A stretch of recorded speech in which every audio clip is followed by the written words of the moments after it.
تو ساری عبادات سب کچھ اس عمل کے اندر ہے، اسی کے اندر ہے. آج سے ہم نے پکا وعدہ کر لیں کہ بھائی اس کو حاصل کرنا ہے ہم نے، ورنہ ہماری سب چیز بیکار ہو جائے گی. اب جواب سنیں. عرض کی ان سے کہ بھائی کیا چیز ہے ایسی؟ ماں خیرت الانسان، کون سی بہترین چیز ہے جو سب سے اچھی چیز انسان کو دی ہے وہ بتا دیں. یا سنا آپ نے فرمایا، وہاں تو جواب فوراً حاضر تھا. سبحان اللہ. قال رسول اللہ صلی اللہ علیہ وسلم حسن خلق. سبحان اللہ. کیا بتایا؟ اچھے اخلاق.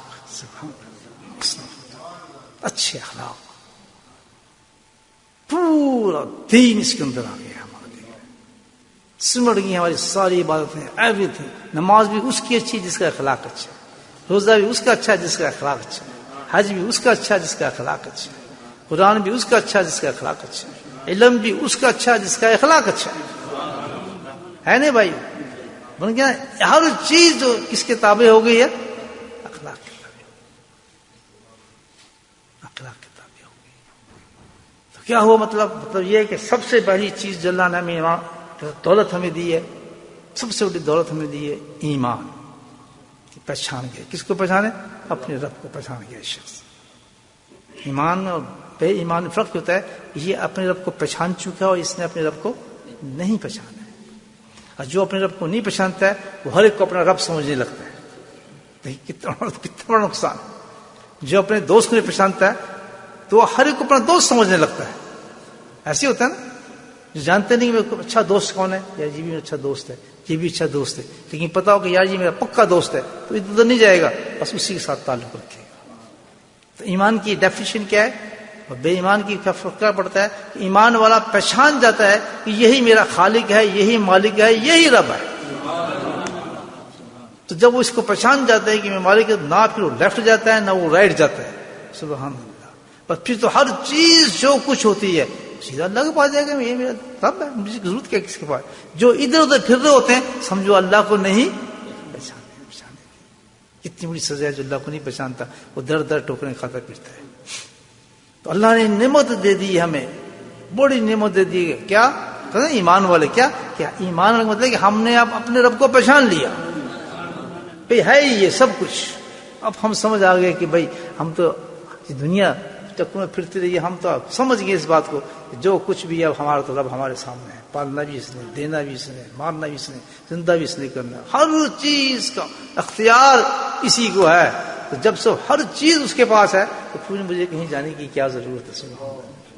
تو ایسا رب ہے، انسان پہچان جاتا ہے نا تو اس کی طاقت کو بھی پہچانتا ہے، اس کے جلال کو بھی پہچانتا ہے، اس کے جمال کو بھی پہچانتا ہے، اس کے کمال کو بھی پہچانتا ہے، اس کی اداؤں کو پہچانتا ہے، اس کے دینے کو پہچانتا ہے، اس کی محبت کو بھی پہچانتا ہے. جب یہ سب کچھ پہچانتا ہے تو پہچاننے کے بعد سے بندہ کیا کرتا ہے؟ سبحان اللہ، پھر اسی کو پکارتا ہے.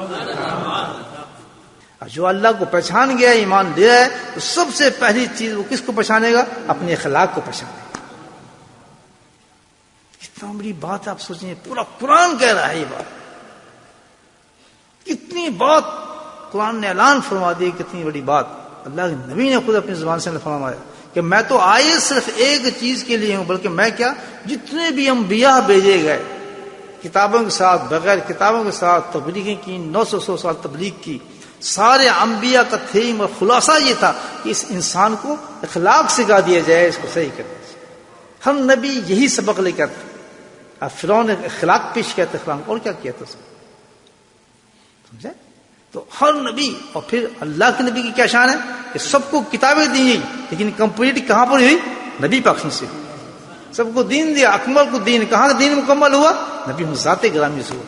پھر کھڑے ہو کے اللہ کے نبی نے اعلان فرمایا اسی طرح جو سب چیز کمپلیٹ مکمل میرے پر ہوئی ہے، تو آج یہ اعلان کرتا ہوں کہ اخلاق بھی میرے بھی تکمیل ہوا ہے، مکمل. اسلام پھیلا اسی وجہ سے، کوئی تلواروں سے نہیں پھیلا، کوئی جنگوں سے نہیں پھیلا، کوئی توپوں سے نہیں پھیلا، بلکہ اسلام تو ان چیزوں کو ختم کرنے آیا ہے. اسلام کب کہتا ہے کہ آپ ان کی گردن اڑا دو، ان کو یہ کر دو، اس کو مار دو، اس کو قتل کر دو؟ کہیں بھی بھئی اسلام تو نکلا جہاں سے وہ نبی محمد ذات گرامی جنہوں نے ہمیں اسلام بتایا. جو آپ کی شان مبارک یہ تھی کہتے ہیں کہ میں نے تو اپنے اخلاق سے اسلام کو پھیلایا، اپنے اخلاق سے مسلمانوں کیا. تو آج ہمارا یہ کہ نمازوں کے ہمارے ماتھوں پہ وہ لگے ہوئے نشان لگے ہیں، گٹے ہمارے گھسے ہوئے ہیں، حج کر کر کے ہمارے پاسپورٹ پورے ہوئے ہیں، لیکن اپنے گھر کے اندر ہی اخلاق نہیں. انعام لے جاؤ، اللہ تعالیٰ کہہ رہے ہیں، اللہ پرکار رہا ہے وہ لوگوں کو، آؤ انعام لے جاؤ. انعام کیا انعام ہوگا بھائی؟ شاید میں اتنی نمازیں پڑھتا تھا، جب میں نے اتنے حج کیے تھے، جب میں نے اتنی تلاوتیں کی تھی، میں نے اتنے صدقے کیے تھے، سب کے ہوش جاگیں گے، شاید ہمارا نام آ رہا ہے. یا مجھے لوگ حضرت صاحب کہتے تھے، پیر صاحب کہتے تھے، فلاں کہتے تھے، بس میرا نام ہے، بس میرا کام بن رہا ہے، اب میں آ رہا ہوں. پھر آواز آئی کہ میں ان کو پکار رہا ہوں کہ جو جنت کے حقدار ہیں. اللہ واٹ اے گریٹ ورڈز. حقدار ہیں، ڈیزرو کرتے ہیں جنت کے لیے. یعنی جنت کو میں نے بنایا ہی نہیں لوگوں کے لیے تھا. بولے سبحان اللہ. نشہ چڑھ رہا ہی نہیں چڑھ رہا میری باتوں سے، کیوں کہ میں اور آپ ہوں گے انشاءاللہ. کیا نشہ آ جائے گا مجھے بولیں. اس وقت الحمدللہ کہا جائے کہ میں نے جنت تیرے لیے بنائی تھی، تو حقدار ہے. انعام بتا دیا. کون لوگ ہیں؟ اب سنیں، کس عبادت کی طرف اشارہ کیا جا رہا ہے. مشکلات کی حدیث ہے. سب تیار ہوں گے، ہماری باری آئی، ہماری باری ہے. لیکن کن کی باری آئے گی؟ فرمایا یہ وہ لوگ ہیں سبحان اللہ کہ جو لوگوں کی خطاؤں کو معاف کر دیتے تھے. جو لوگوں کی خطاؤں کو مجھے آواز نہیں آ رہی. آپ نے کیا آج تک کسی کو معاف؟